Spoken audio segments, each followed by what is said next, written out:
Hello and welcome back to Func. My name's Colby Hawk. And I'm Brady West. Thanks for tuning in. This Thursday at Furman University marks a very special occasion, Furman's 200-year anniversary. How do you feel now that your college is almost 200 years old? Well, I guess you can always say that time flies. Most certainly. It seems like 200 years, I feel like, in the scheme of things, it just goes by so quick. Mm-hmm. And to think that this school has such a long legacy, it's really kind of interesting to think about. Mm-hmm.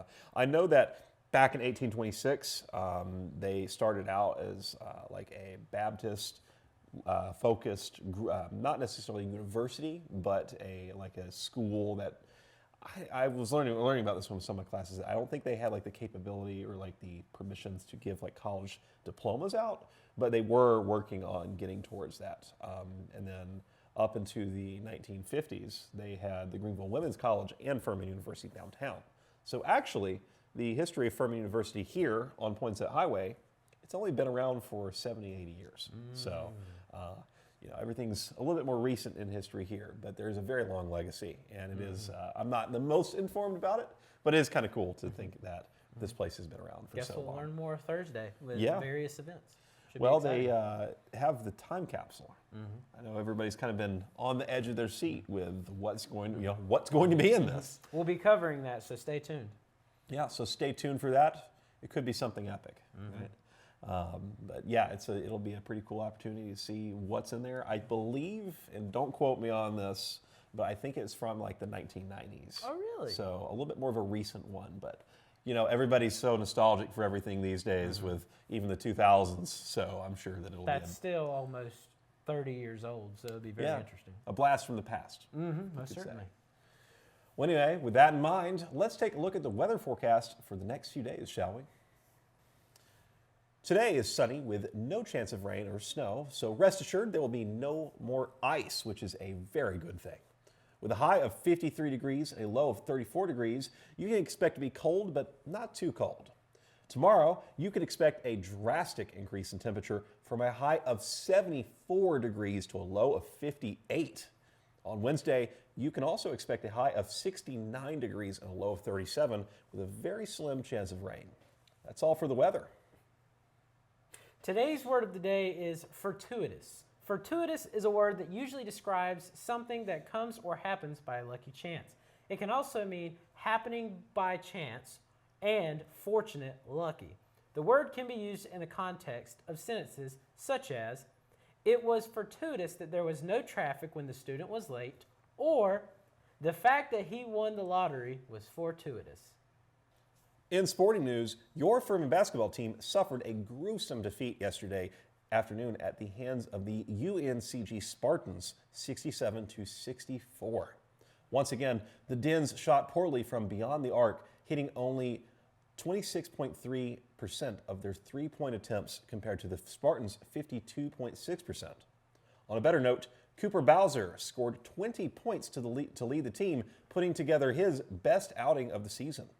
The Paladins are currently in the midst of a two-game losing streak, only the third time this season where they have lost consecutive games.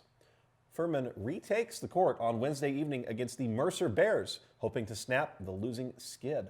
Roll Dens. The Super Bowl took place last night, and the Seattle Seahawks dominated the New England Patriots 29-13.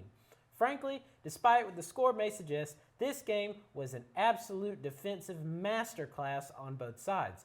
Seattle only mustered a whopping 9 points through the first three quarters, and New England was held scoreless until they put a 13 points in garbage time. Seahawks head coach Mike McDonald deserves a lot of credit for the defensive scheme his team employed, as Drake May was under constant duress due to the Seattle's relentless blitzing.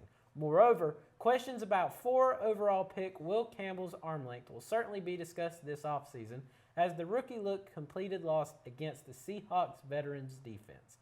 On the other side of things, Kenneth Walker III puts the Seattle offense on his back, totaling 161 yards from scrimmage and winning Super Bowl's MVP. Despite Walker's success, the Patriots defense played a complete game, but Drake May's 2 turnovers placed them in bad field position, and Seattle capitalized. Now, the NFL turns to the next generation with the combine, free agency, and the draft all scheduled in the next 2 months. That's all for sports. There are some very interesting CLPs coming up soon, so let's take a look at some of them real quick. On Wednesday from 12:30 to 1:30 p.m., there will be a fireside chat discussing Afrofuturism as an interdisciplinary intellectual framework that engages history, culture, philosophy, and speculative thought. On Thursday at 2 to 2:45 p.m., located in Trone Student Center Watkins Room, there will be a seminar exploring Furman's bicentennial history. Be sure to check it out on your day off for some extra CLP credits and some fun history facts. For more details on these events and more coming soon, be sure to check out the CLP calendar at furman.edu. Today's quote comes from Kij Johnson. It goes as follows: "Some people change the world, and some people change the people who change the world, and that's you." No matter what you may think, your impact matters more than you know. And with that, that's it for today's show.